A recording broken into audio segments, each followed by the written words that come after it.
Guten Abend, meine Damen und Herren, und herzlich willkommen hier am Hamburger Institut für Sozialforschung. Mein Name ist Stefan Maltaner, ich bin Mitarbeiter hier im Institut und habe die Ehre und das Vergnügen, den heutigen Abend mit Donatella della Porta zu moderieren.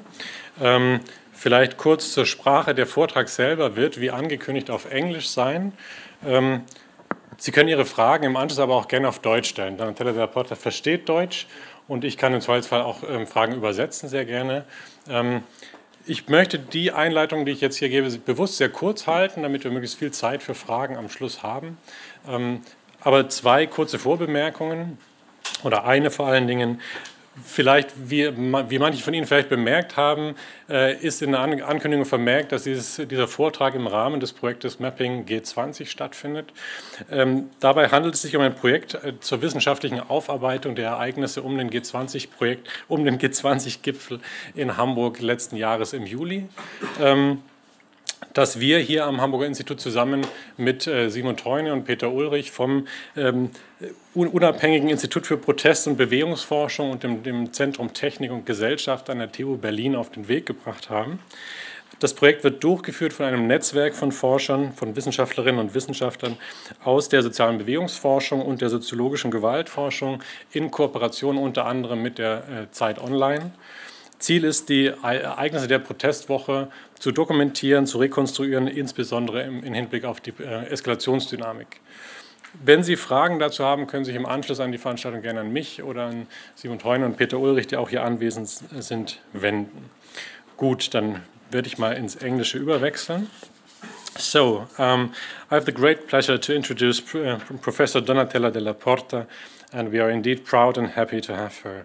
Donatella della Porta is Professor of Political Science at the Scuola Normale Superiore in Florence and Director of the Center of Social Movement Studies called Cosmos. She is one of the leading social scientists in Europe who has received numerous prizes and awards, among them in 2011 the Matei Durgan Prize for her contribution to the field of political sociology. She has authored and co-edited more than 60 books, among them some of the most influential works in the field, and she has directed several large EU-funded research projects, among them the project Mobilizing for Democracy. Her work, as some of you, or many of you, I hope, will know, covers a broad range of topics ranging from democratization and civil society to corruption, but the particular focus of her work for many years now has been on the fields of social movement studies, political violence, and protest policing. Her 1995 book, Social Movements, Political Violence and the State, still is, I think, one of the best books on political violence ever written, and one of the most cited, in fact. Thereby, she's also one of the leading experts on protest policing, that is, the way state actors and police forces seek to control protest and how different forms of policing shape processes of escalation. In fact, it was her who introduced the concept of protest policing in her book, Policing Protest of 1998, which she edited together with Herbert Reiter. She further continued this line of work with a number of studies and publications, among them an in-depth analysis of the events in Genoa at the G8 summit in 2001, which was published in another well-known book, The Policing of Transnational Protest, edited together with Abi Pettersson and Herbert Reiter. So we are really happy to have her to provide some comparative insights into protest policing and the escalation of violence in the context of street demonstrations. So please join me in welcoming our speaker, Professor Donatella della Porta.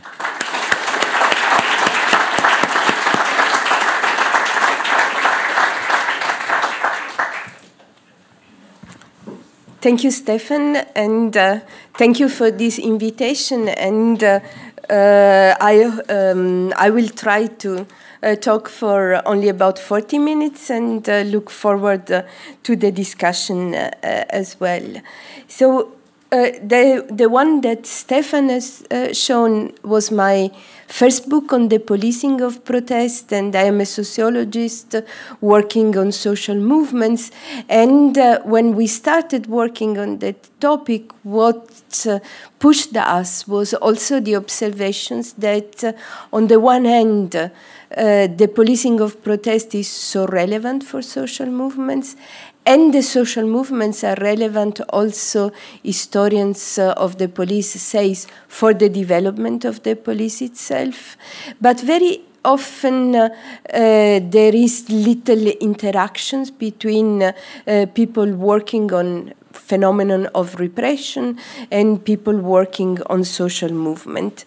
And the idea of introducing this concept of the policing of protest was also an attempt to go beyond more, I can say, politically loaded terms, and to consider that even when there is more limited type of interventions by the police, even when people do not talk about repression, social movements are always introducing, I can say, challenge to the established order. And so there is always an attempt to control their activities. So while usually when we talk about repression, we think about the heavy interventions by police forces, what we wanted to consider was that always, even when there was no visible violence on the side of the police, protests are always controlled, channeled, kept under control in different ways. So the attempt I made to look at the policing of protest started from these observations, and when I edited that volume, and empirical observations coming from the research we were doing was that one of the success of the protest of the 60s and the 70s was exactly the larger acceptance of protest as a form of political participation. So what we observed was not an increase in repressions, but rather a sort of institutionalization of forms of control. We were looking Western democracies, some European countries, and the United States. And what we analyzed was a sort of also institutionalizations of the protest of the 60s and the 70s. I was working, besides these collections, also on a book on the Italian case, an analysis going from the beginning of the democratic history of Italy up to the 90s. And what we observed there as well was a sort of normalizations, let's call it, of protest. But while we had almost finished our book, there was the Genoa counter summit.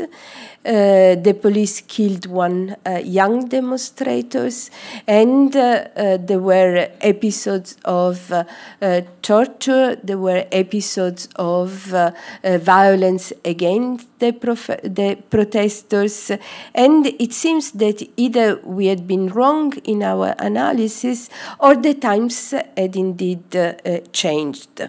So after that book and the book on the Italian case, we worked on a second volume, which I think could be relevant in the light of the research on the policing of the G20 in Hamburg, because there what we tried to do was to look at the ways in which the police had policed, so it controlled several counter summits, so several actions that, like the anti-G8 protest in Hamburg, were targeting summits of the Parade of the Monster, was the term used, I think, in Hamburg, contesting the emergence of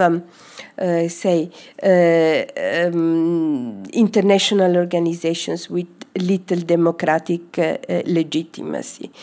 And so from then on, we continued to try to understand how and why the policing of protest, which had institutionalized to a certain extent, become more moderate to a certain extent, had escalated again.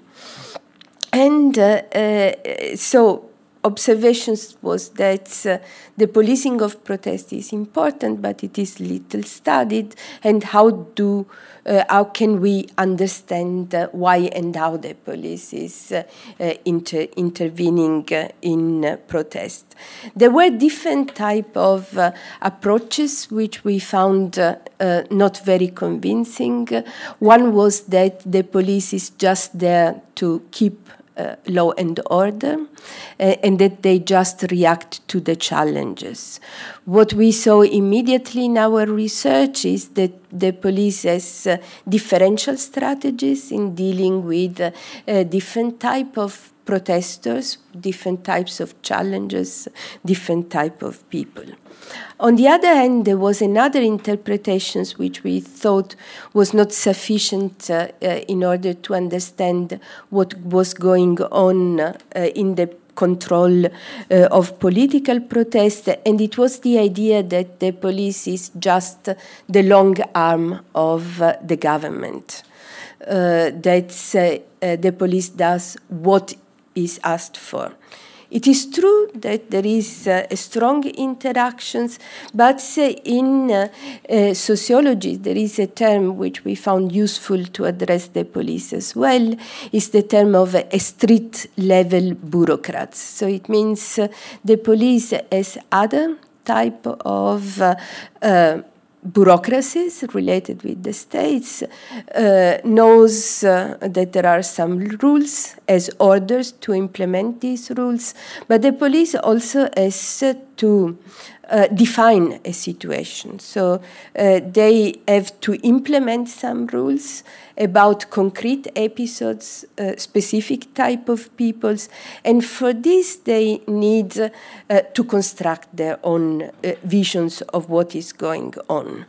So in the analysis of the police, looking at episode of escalations, what we suggest in this and in the other books is a vision of events of protest policing as relational events. So one of the terms that we use is the analysis of players that act in complex arenas. So very often when we have an image of demonstrations and the police, we have the impression that there are two groups facing each other. In reality, relations are very complex. The analysis of the G8 was very telling in this sense, showing not only that there were very different groups of protesters, but also that there were very different groups among the police. Typical also of countries like Italy is the fact that there are different type of police.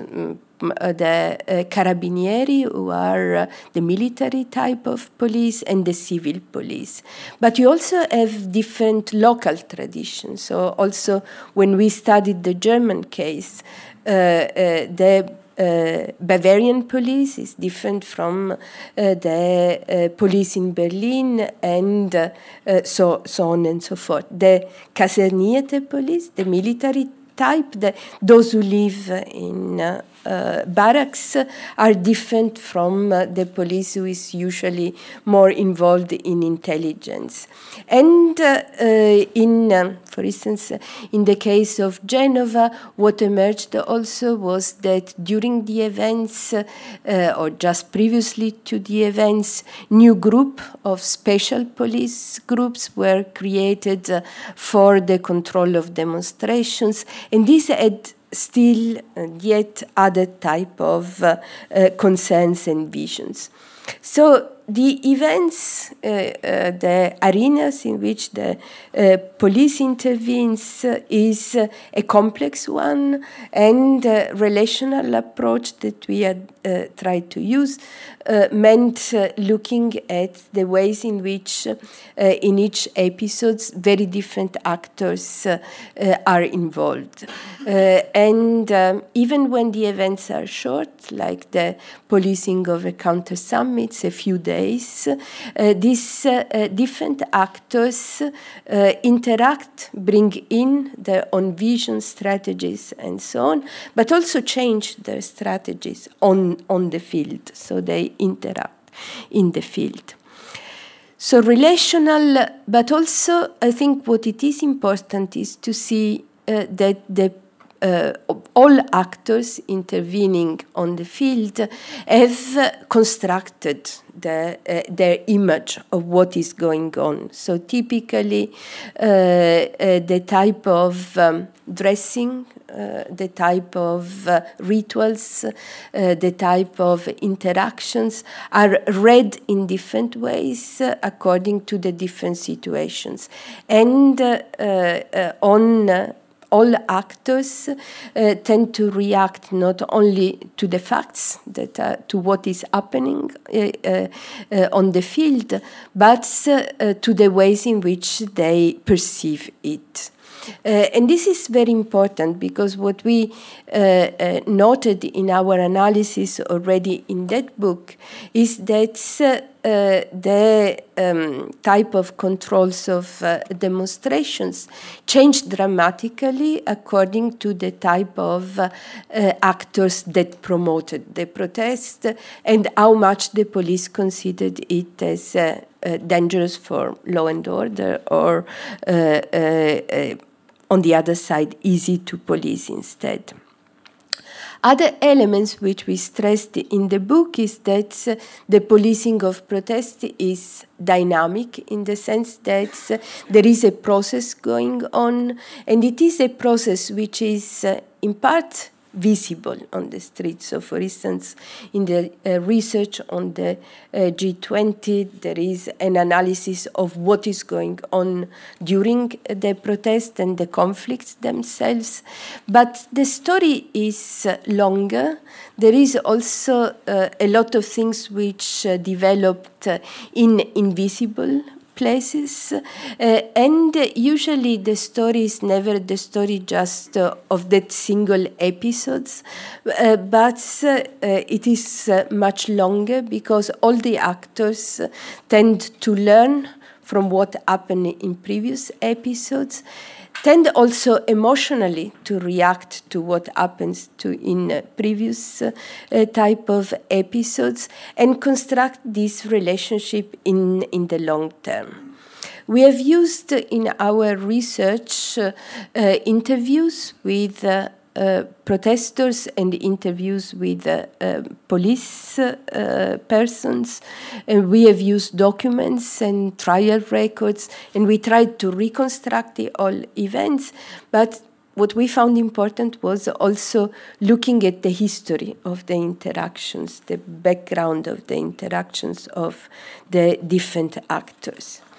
So what you see very often when talking about the policing of protest is a sort of military battle that in times has become more and more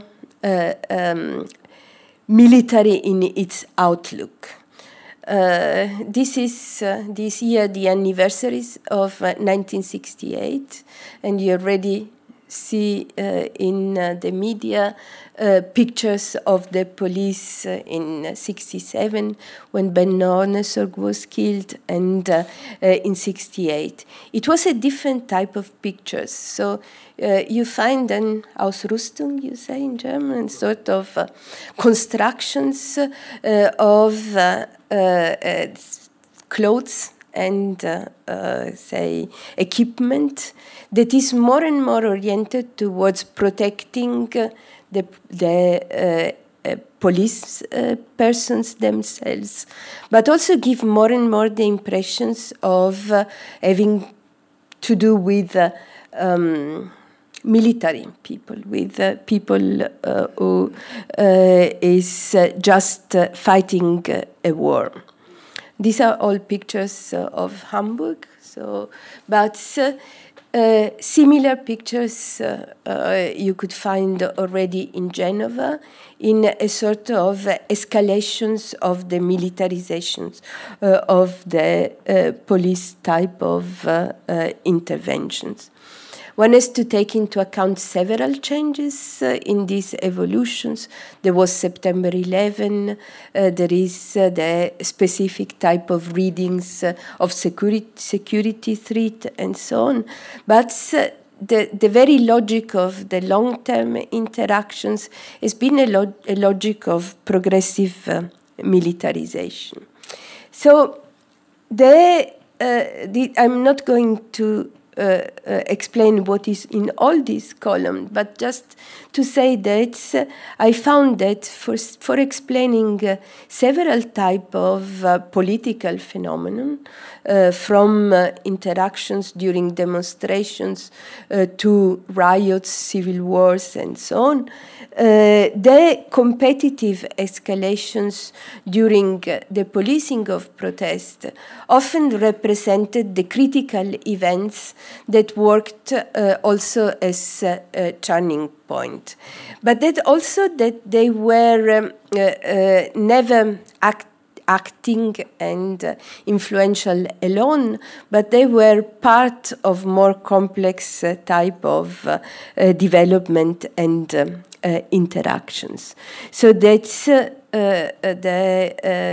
arenas in which different actors intervenes tend to repeat itself during several interactions, during several events, and so the story of the policing of protest is made of the consequences of all these type of interactions.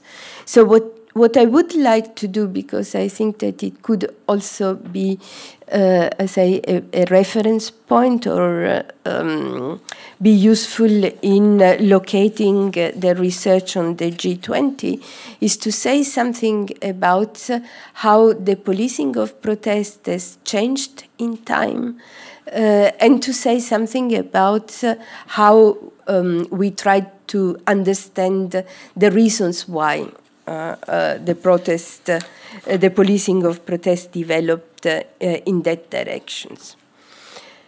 So, first of all, there are different ways in which the policing of protest happens.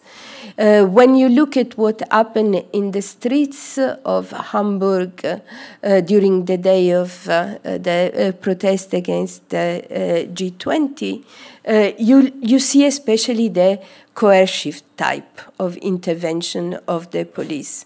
So you see a series of interventions which are oriented to impose some order into the protest, which is seen as challenging the established orders.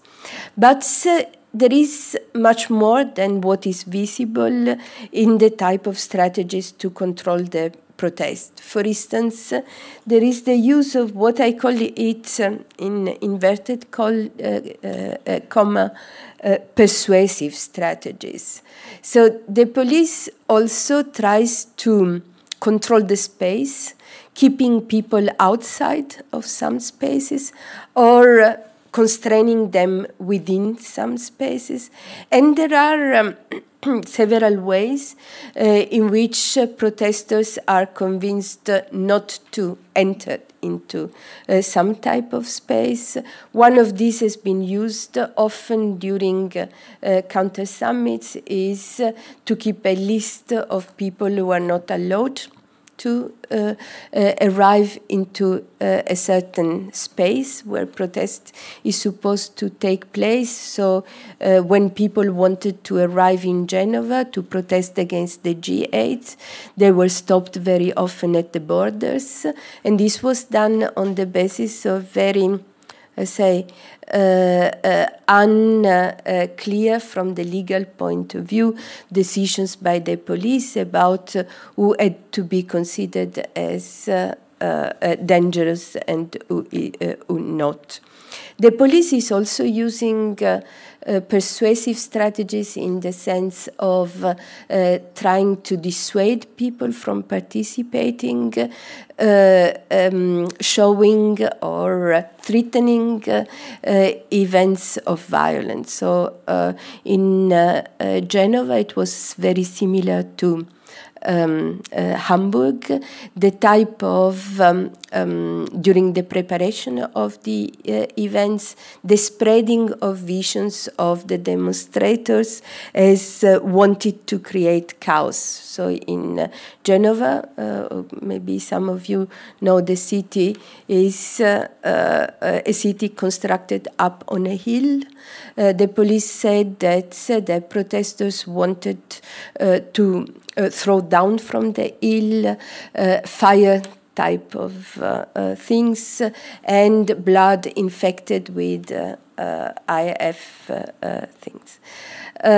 Different in Hamburg, but also for Hamburg, there was a sort of escalation of threat, or presenting the situation as a situation that was at risk of escalating. So use of not coercive means directly, but threatening means. And then another thing which is not visible but is also very relevant in the development of strategies of police control is the collection of information, which is relevant strategies and changing in time, not only because the technologies changes and so it changes also the possibilities for the police to collect this information, but also because it changes the perceptions by the police of who are the dangerous people about whom information should be collected. On all these three levels, what we noticed with our research was a change in time. When we started the analysis in this that we then wrote down in the book on the policing of protest, we were starting from the 50s and the 60s. And we noted that in several countries, in particular in my own countries, in Italy, but also in France, and to a lesser extent in Germany, the degree of tolerance for forms of protest was very small. In Italy, more than 100 people died between 1945 and 1960 during street protest, and the type of interventions in terms of coercive strategies was based on massive use of violence against, so some of the people who were shot were shot dead with the use of guns, and it was massive demonstrations of peasants, workers, and so on. So this was sort of a type of policing based on escalation of intervention. In terms of persuasive strategies, it was introducing use of sort of intimidating relations with the organizers. Many activists of trade unions and left-wing political parties were put in prisons, in particular before demonstrations and so on. And in terms of information strategies, there was a large use of generalized and indiscriminate collection of informations. Our research, though, indicated that this type of protest policing had changed in the 70s, and that in part it had changed exactly because of the capacity of social movements to claim not only for specific type of rights, but also for the rights of demonstrating. So what we described in that book is mainly the development in what usually are called advanced Western democracies of what we call negotiated form of management. So it was protest that the police tried to control, but they tried to control through negotiations with the organizers. It was the period in which the sort of administrative process of asking for permissions, obtaining permissions, negotiating between protest organizing and the police tended to develop. And it was a period in which the police tended to perceive the right of demonstrations as a right which was somehow sovereign-ordinated with reference to law and order. So demonstrations right had become more important. And informations were collected, but more within a logic that the information was collected in order to clear cases of illegal violence during the protest. This was an ideal type. This was not what happened in all demonstrations. So we also in this period, we saw that the policing of squatters, the policing of autonomous group, and so on, was returning to escalation of force. That's the first column. We noticed that the hooligans, the policing of football hooligans, was a sort of test for the introductions of measures of more, say, heavy type of control. But at the same time, what emerged in Italy, in France, in Germany, was that all in all, the protest of the 60s had been successful in pushing forward the idea that protest is, to a certain extent, always something unconventional, and so breaking some rules. But it was Begrenze, Regelverletzung, which was considered to be as a sort of rights in order to put forward political claims. And with some, some escalations at the margins, but the large part of the protests were policed in a negotiated way, based on the idea that it was a common aim from the protesters and from the police to avoid the escalations, which would have brought about a sort of defeat for both sides. What we saw later on, and we tried to understand why, was instead that this strategy of negotiated management was still used for the control of some protests, for instance, in some countries for the control of unions type of protest, or protests in which there were more institutionalized type of actors. But that at the same time, there was more and more of a detachment from the idea of a negotiated management, and to some extent a return to less tolerance for protest, heavier intervention by the police. This is something that for sociologists who often think in terms of civilization processes that are always, going towards an improvement of the modern societies, was to a certain extent challenging. it was challenging from the point of view of social movement scholars who had been happy to see that movements had been successful in producing a more democratic type of societies, and who thought that the right to demonstrate was by now an established right. But it was also challenging because it was usually the type of explanations which were offered for these sort of civilization processes were not able to explain, while there was a return instead to forms of less tolerant type of policing.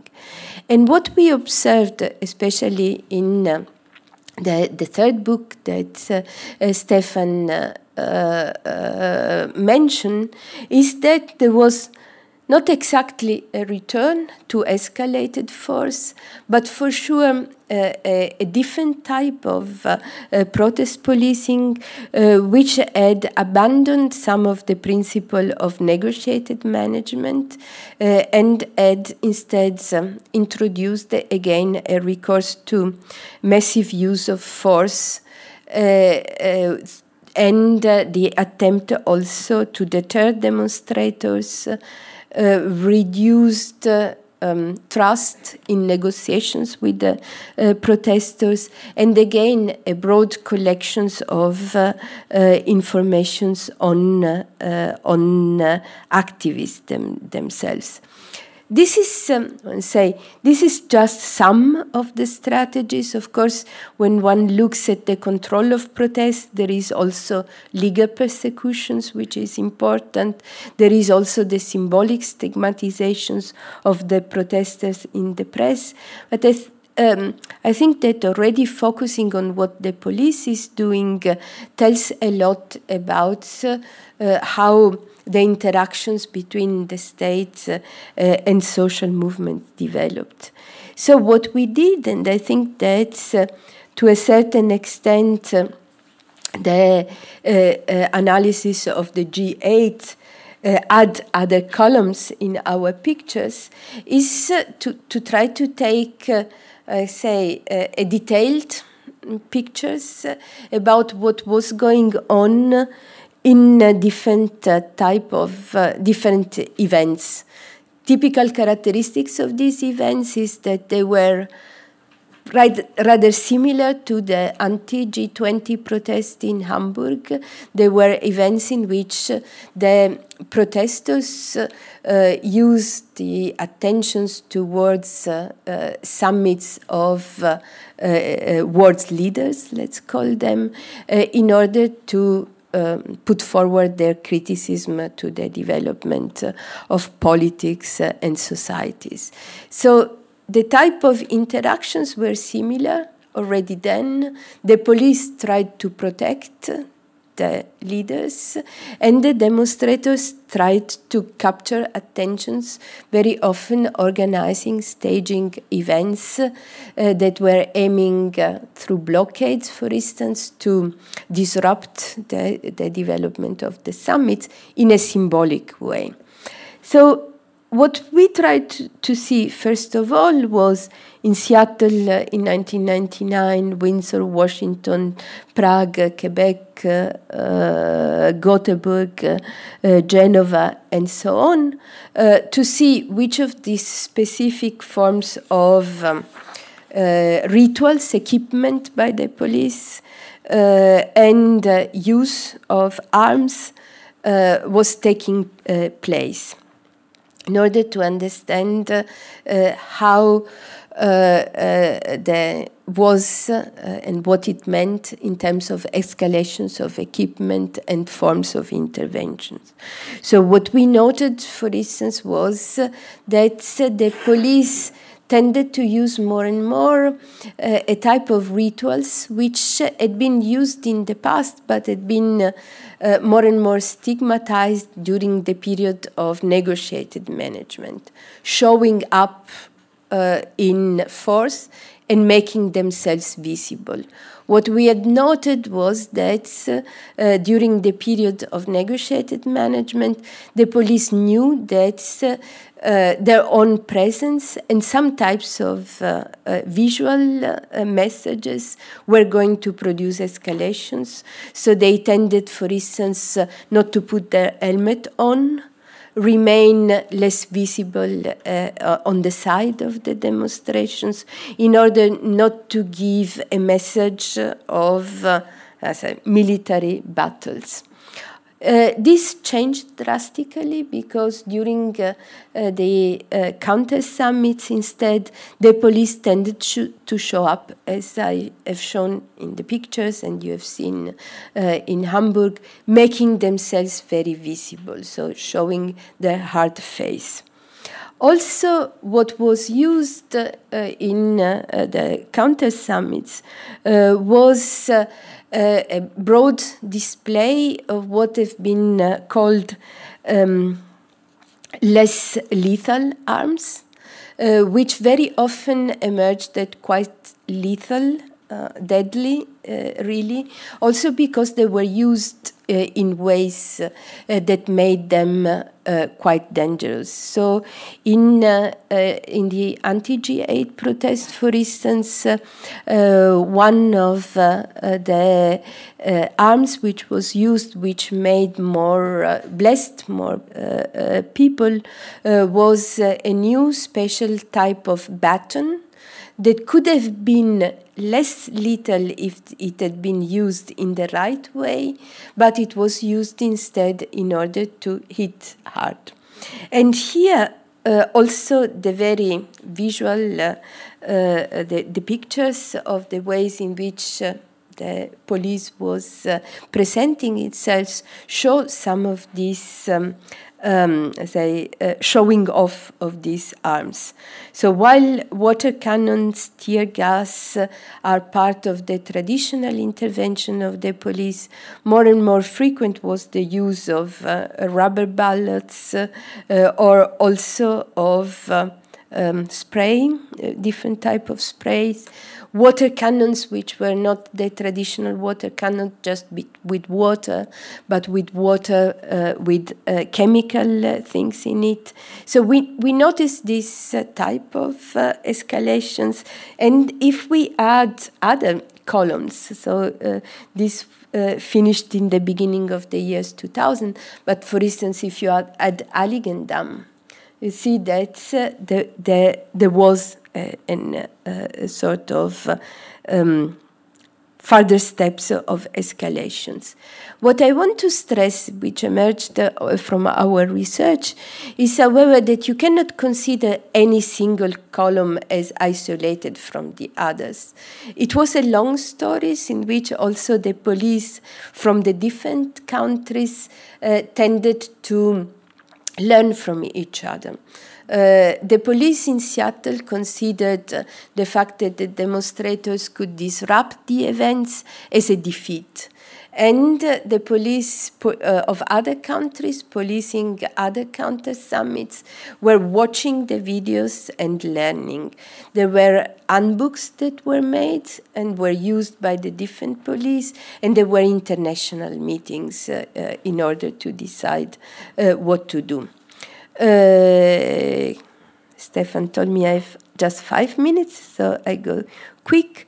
The other things that changed and that we tried to analyze was in what I called the type of persuasive strategies or dissuasive strategies.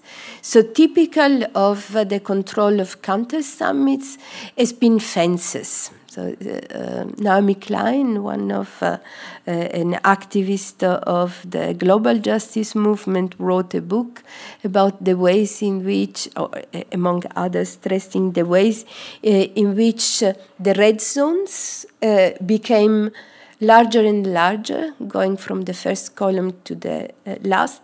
So no entry zones for demonstrators. Yellow zones were added.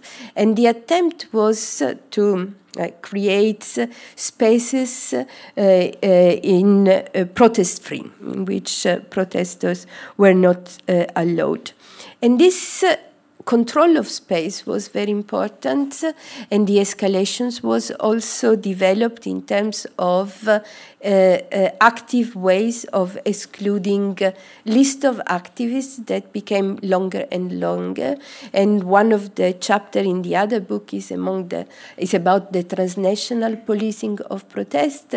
And what happens is that list of activists that cannot travel, that are not allowed to travel to demonstrations, not only became longer at each event, because each event added its own people arrested and so on, but also the type of control of this list was extremely difficult, because since law and order is a national thing, and this list instead, what was the German travel Reisenden Chaoten, okay, but which was Otto Schily, right, who invented the term, was sort of more and more difficult to control at international level. So in all these things, not only negotiations became less important, but what became more important was instead this sort of controlling spaces so that people could protest, but only in spaces which were considered to be less visible and less challenging for law and order. And finally, in terms of information strategies, what happened was very often massive collections of informations, the use of alarmist type of informations, like the one that I mentioned, international exchange among the police, and the use also of infiltrations and agents provocateurs from the side of the police. So what we tried to do was not to say this happens always, but to see in each event when there had been signal that this had happened. This is the final slide. Do you give me 5 minutes? Some other things will emerge in the debate, but I just wanted to say something about why did it happen. Because to a certain extent one had the impression that the negotiated management was a civilized way to deal with protest, and it had de-escalated radical forms of protest. It was to the point that if some of you are familiar with the Italian social movements milieu, even among the autonomous groups, even among the squatters group, they had developed sort of negotiating strategies with the police, and in fact the white overall in Genoa were the product of these de-escalations, which was let's make violence just symbolic, a lot of visual expressions, but little confrontations. Why did it happen? Well, I think here one has to consider that the policing of protest is in fact related with the level of conflicts in societies, and that's what the period we observed was a period in which social and political conflict had re-emerged, and they had re-emerged with strong, say, internal dynamics. Movements and counter-movements were interacting, and the movements were really challenging, something which was important for the system to develop, which was the fact that international agreements were considered to be, say, discrete arenas in which leaders could negotiate with each other, counting on the support of their own public opinions and people. So the beginning of the stories is in the attempt by protesters to make visible what was going on at an invisible way. So the degree of conflict was important, but it was also important to keep into account some others development. The organizations of the police force, it's important because it is not something which happens only in the policing of protest, but it happens also in the other activities of the police. Here as well, sociologists counting on a process of civilizations had said one of the characteristics of modern police is a demilitarization, so the development of the police as a civic body depending on the Minister of Interiors and not on the Ministry of the Defense. It is a process of policing becoming more and more centralized at the national level with some differences, but more not the police of individual groups or at the local level. And it was a public police.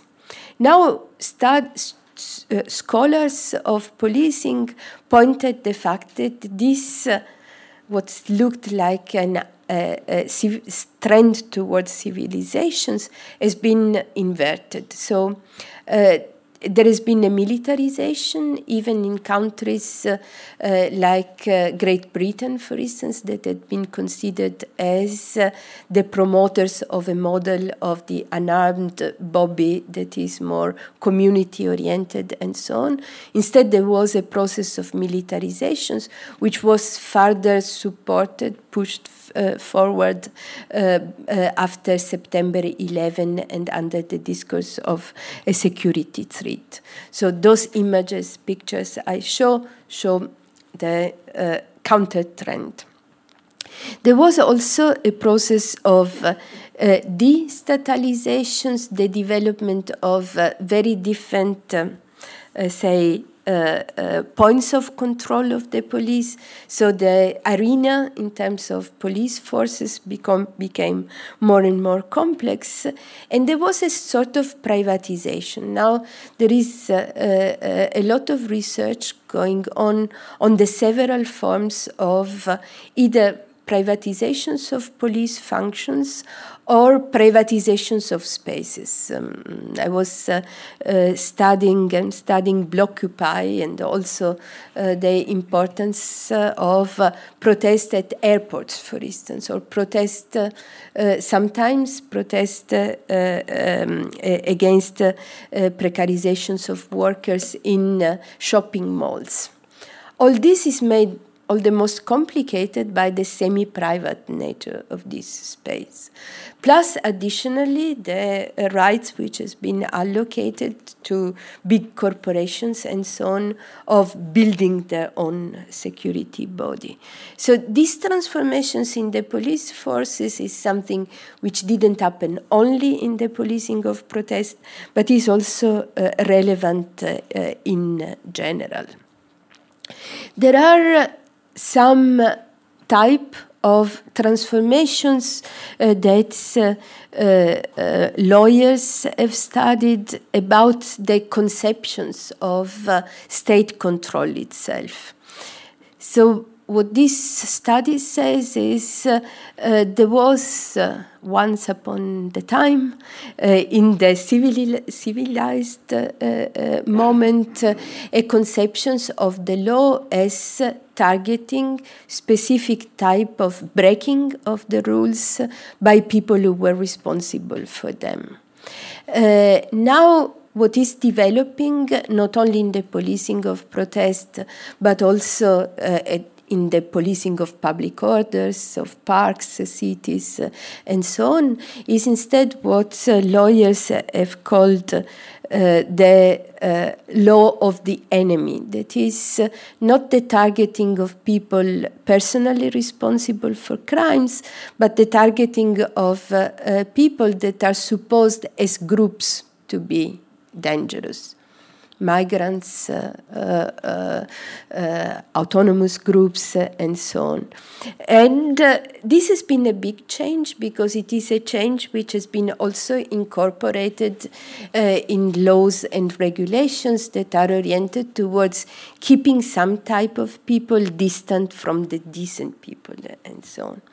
So this is another type of transformations. But what changed, and then I close it now and we go into discussions, is also the type of police knowledge. I started by saying that what makes the study of the policing of protest also particularly interesting is the fact that it is not just the policing implementing orders, but it is also the police as a body, as an institutions, implementing an idea of public order, implementing general rules into the practical fields. So why is it a situation at the corner between two streets in Hamburg considered as a dangerous situation by the police that has to intervene? It's not just the situational logic of the events which counts, but what counts is the visions that the police has. And I've used these terms, I've invented the terms of police knowledge because there is in the literature on the police a lot of references to stereotypes, so to the fact that the police builds stereotypes. Those who are black are more dangerous than those who are white. Young people are more dangerous than a senior one.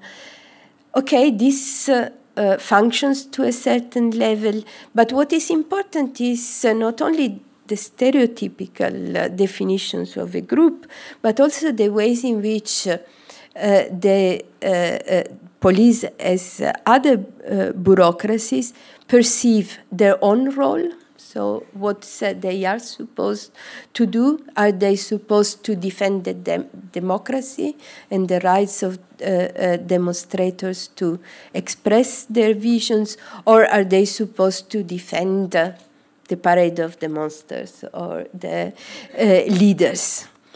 This is something that it is particularly relevant in counter-summits because there is also this strong emphasis on defending specific people, leaders, and so on.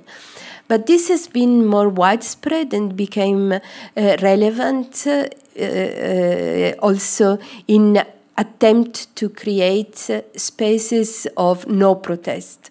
In Italy, one minister once, not a long time ago, said we cannot have protests and demonstrations in città d'arte, in old cities. Unfortunately, Italy is all made of more or less of old cities, unless you go and take a lot of the interactions, repressions in Spain during the Indignados protest. The Spanish police doesn't allow activists to go near to the parliaments. So there is the developments of more and more protections of this type of areas. And this is related with the knowledge of the police or the visions of the police, which says we have to implement that type of orders. It is important what the police conceive as good and bad demonstrators. This is a term which we found useful to understand many situations. One of the characteristics of nowadays situations is that those who were once considered by the police as good demonstrators are less and less considered such. So take in general ways the type of attack which is going on against NGOs, like human rights NGOs, which were considered as the good, or on the good side. There is a broadening of the conceptions of what is bad demonstrations. And then there is something which is also important in these perceptions, in this police knowledge, is what are we asked to do by the public opinion, what we asked to do by the political class. And this, I think, is also changing, because one of, I think, the conditions which changed and made escalative type of policing easier is the fact that very often protests have lost the traditional allies. So once upon the time, there was, for instance, in Italy, a very typical ritual. The protesters protested, the police intervened, the Communist Party, the unions, and often also the Socialist Party, even the Liberal Party sometimes said it was wrong to hit the demonstrators and defend this. I think that what we have to consider is that there has been, at the same time, more and more support for some form of protest in the public opinion, but less and less political actors or more powerful type of social actors that have been available to defend the protest rights. And I think that Hamburg is a typical case in point. Thank you. I stop.